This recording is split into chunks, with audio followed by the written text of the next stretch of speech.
नाजरीन, मैं हूं आपकी होस्ट अरूबा आसिम और इस वक्त मैं जिस प्रोजेक्ट पे खड़ी हूं वो कोई आम प्रोजेक्ट नहीं है। वो है commercial plus residential super luxurious apartment project सल्तनत। आपने माजी में हमें वीडियोस करते देखा होगा इस होटल सर्विस अपार्टमेंट के यूनिक कॉन्सेप्ट प्रोजेक्ट पे, जो कि पेशकश है progressive real estate and builders की। यहाँ पे आपको 1 बेड और 2 बेड फर्निश और सेमी फर्निश अपार्टमेंट्स मिल रहे हैं 4 साल की आसान एक साथ में इंतहाई मुनासिब कीमत में। कम से कम डाउन पेमेंट की बात करूं तो वो 10 लाख है और मिनिमम इंस्टॉलमेंट की बात करूं तो वो 20,000 महाना है। इसके सराउंडिंग लोकेशन की बात करूं तो आपको सिनेगोल्ड प्लेक्स सिनेमा बिल्कुल इसके साथ मिल रहा है। बहरिया का हेड ऑफिस इसके सामने है। मेन गेट से इसका डिस्टेंस हार्डली कोई 1 से 2 मिनट की ड्राइव पर होगा और मेन जिना एवेन्यू से ये कनेक्ट कर रहा है।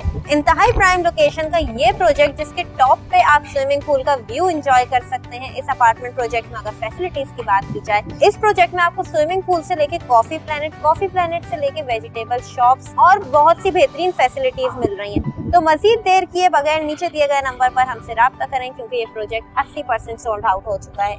नीचे दिए गए नंबर पर हमसे राब्ता करके अभी अपना अपार्टमेंट बुक कराएं। तब तक मैं अपनी होस्ट को इजाजत, अल्लाह हाफ़िज़।